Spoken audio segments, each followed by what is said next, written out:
നമ്മൾ ഈ സ്റ്റെപ്പ് ഇറങ്ങുന്ന ഒരു സ്ഥലമുണ്ട്. അവിടുന്ന് അയാൾ അങ്ങനെ ബാക്കിലേക്ക് ഫുഡ് സ്റ്റെപ്സ് ഉള്ളതായിട്ട് എനിക്ക് ആദ്യം എനിക്കൊന്നും തോന്നിയില്ല.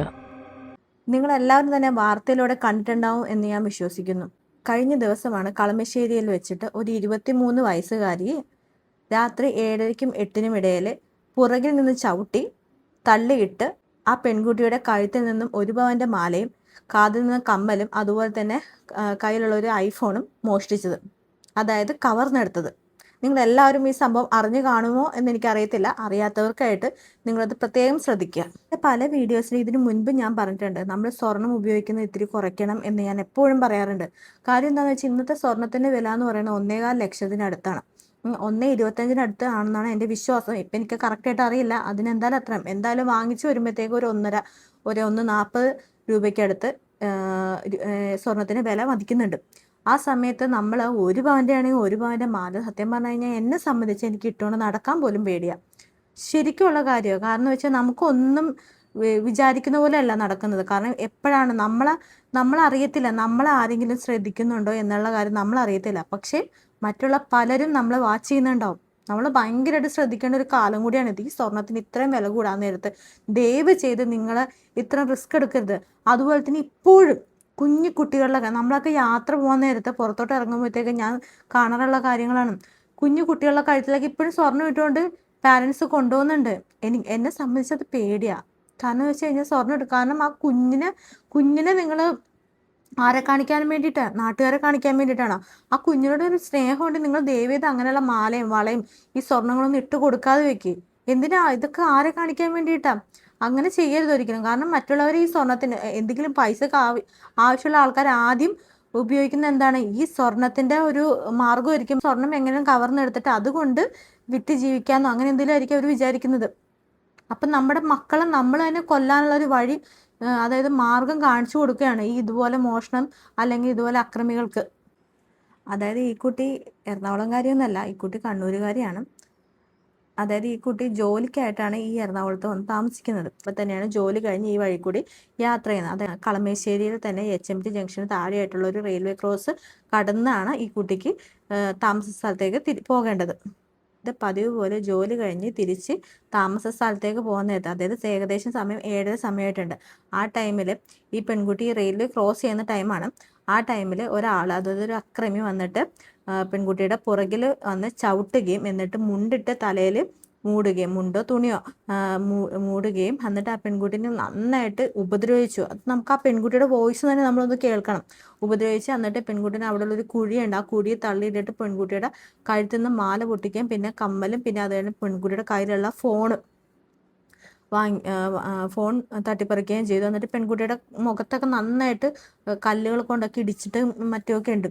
അപ്പം അത്രയും ക്രൂരമായിട്ടാണ് ഈ പെൺകുട്ടി ആ സമയത്ത്. അപ്പം നമ്മളൊന്ന് ആലോചിച്ച് നോക്കും, നമുക്കാണ് അങ്ങനെ ഒരു പെട്ടെന്നൊരു സിറ്റുവേഷൻസ് ഹാൻഡിൽ ചെയ്യാൻ പറ്റണമെന്ന് ആലോചിച്ച് നോക്കി. നമുക്ക് പെട്ടെന്നുണ്ടാവുന്നൊരു അടിയല്ലേ, നമുക്കത് താങ്ങാൻ പറ്റുമോ? നമുക്ക് എന്താ പറയണ, നമ്മുടെ സിറ്റുവേഷൻ എന്തായിരിക്കും അന്നേരത്തേക്കും. എന്തായാലും നമുക്ക് ആ പെൺകുട്ടിക്ക് പറയാനുള്ളത് എന്താണെന്ന് വെച്ചാൽ നമുക്കൊന്ന് കേട്ട് നോക്കാം. ജോബ് കഴിഞ്ഞ് വരുന്ന വഴിക്കായിരുന്നു. ഞാൻ എപ്പോഴും മറ്റേ വഴിയാ വരാം. ഞാൻ ഇതിൻ്റെ അടി കൂടെ വന്നേ. പക്ഷെ എനിക്ക് ബാക്കിലേക്ക് ഫുഡ് സ്റ്റെപ്സ് ഉള്ളതായിട്ട് എനിക്ക് ആദ്യം എനിക്കൊന്നും തോന്നിയില്ല. പെട്ടെന്ന് ഒരാൾ ഫോളോ ചെയ്താണെന്ന് തോന്നി. കാരണം അയാൾ ഫോൺ യൂസ് ആക്കുന്നുണ്ടായിരുന്നു. അപ്പം ഞാൻ നടത്ത കുറച്ച് സ്പീഡാക്കി. അയാളും അതേപോലെ തന്നെ സ്പീഡാക്കുന്നുണ്ടായിരുന്നു. പെട്ടെന്ന് നമ്മൾ ഈ സ്റ്റെപ്പ് ഇറങ്ങുന്ന ഒരു സ്ഥലമുണ്ട്.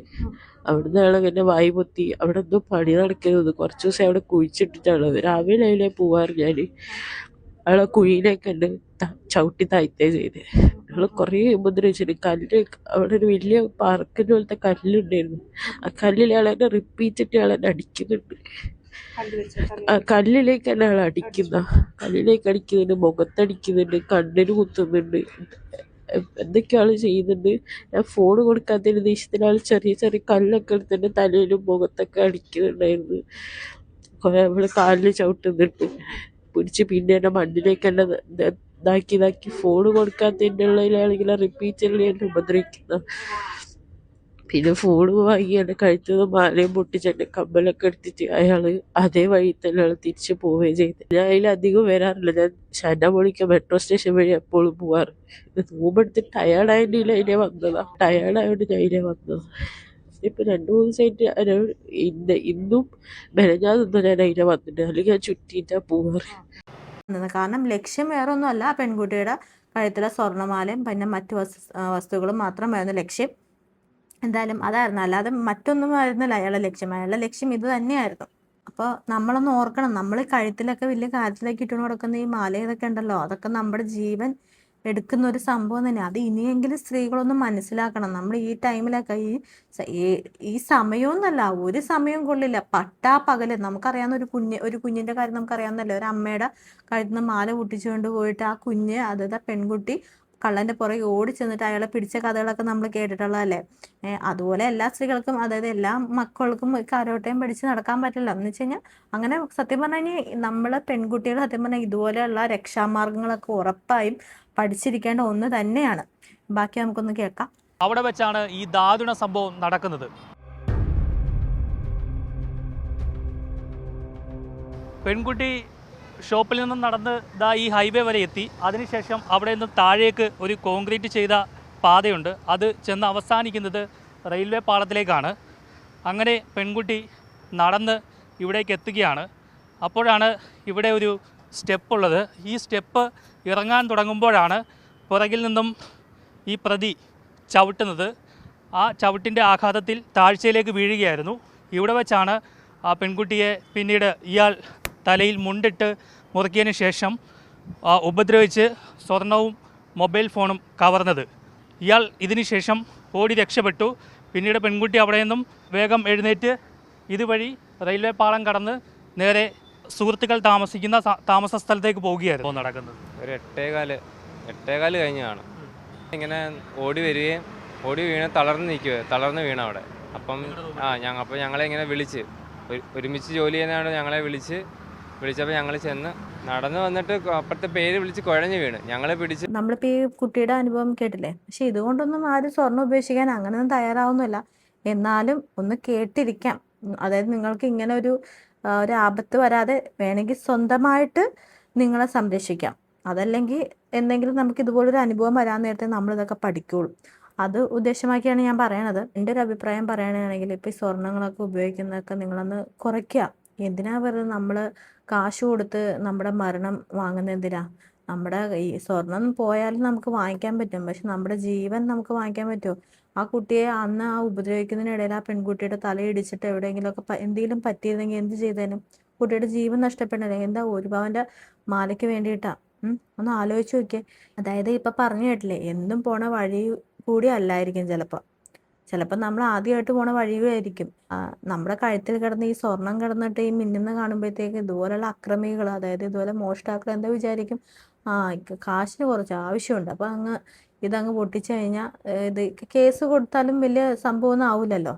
ആരും തന്നെ അന്വേഷിക്കാനോ പിടിക്കാനോ ഒന്നും വലിയ സംഭവത്തിനും ആവത്തില്ല. പെട്ടെന്ന് കൊണ്ട് പണയം വെച്ചാൽ മതി എന്നൊരു ധാരണ ഉണ്ടാവും ഇവർക്കും. അപ്പം അതുകൊണ്ട് എന്താ, ഇങ്ങനെയുള്ള അക്രമങ്ങളൊക്കെ കൂടും. അപ്പം ദയവ് ചെയ്ത് നിങ്ങൾ ഈ സ്വർണവും കാര്യങ്ങളൊക്കെ ഉണ്ടെങ്കിൽ ദയവ് ചെയ്ത് നിങ്ങളത് ഉപയോഗിക്കാതിരിക്കുക. എന്തിനാ വെറുതെ എന്തിനാ നമ്മളിങ്ങനെ ഓരോ മരണങ്ങളൊക്കെ ഏറ്റുവാങ്ങുന്നത്? എന്തോരം വാർത്തയാണ് നമ്മൾ പത്രത്തിലൊക്കെ ഡെയിലി കേൾക്കുന്നത്. അതുപോലെ തന്നെ ഏറ്റവും വലിയൊരു അഭ്യർത്ഥനയാണ്, കുഞ്ഞു മക്കൾക്ക് ദയവ് ചെയ്ത് നിങ്ങൾ ഈ മാലയും സ്വർണവും ഒന്നും ഇട്ട് കൊടുക്കരുത്. എന്തിനാ വെറുതെ ആ കുഞ്ഞുങ്ങളുടെ ജീവൻ നമ്മളായിട്ട് അപകടത്തിലാക്കുന്നത്? ആരെ കാണിക്കാൻ വേണ്ടിയിട്ടാ? അതിൻ്റെ ആവശ്യമില്ല. ആ കുഞ്ഞുങ്ങൾ നല്ല മുത്തുമാല, നല്ല വളകളൊക്കെ ഇട്ട് നടക്കട്ടെ.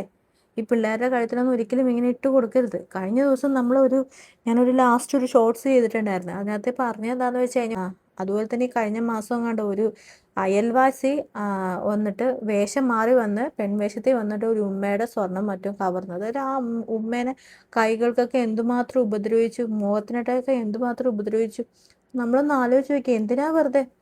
അതൊന്നും ആലോചിക്കണം. തൊട്ട അയൽവാസിയാണെന്ന് നമ്മൾ ആലോചിക്കണം. നമുക്ക് അത്രയും വിശ്വസിക്കാൻ പറ്റാത്ത കാലമാണ്. അതിൻ്റെ ഇടയ്ക്ക് നിങ്ങൾ ദയവ് ചെയ്ത് ഈ ഒരു അനുഭവമെങ്കിലും കൊണ്ട് ഈ ജോലിക്ക് പോകുന്ന പെൺമക്കളൊക്കെ ആണെങ്കിൽ പ്രത്യേകിച്ച് അവരോട് പറയണേ, സ്വർണം നിങ്ങൾ തൽക്കാലം ഉപയോഗിക്കാതിരിക്കുക. എന്തിനാ വെറുതെ?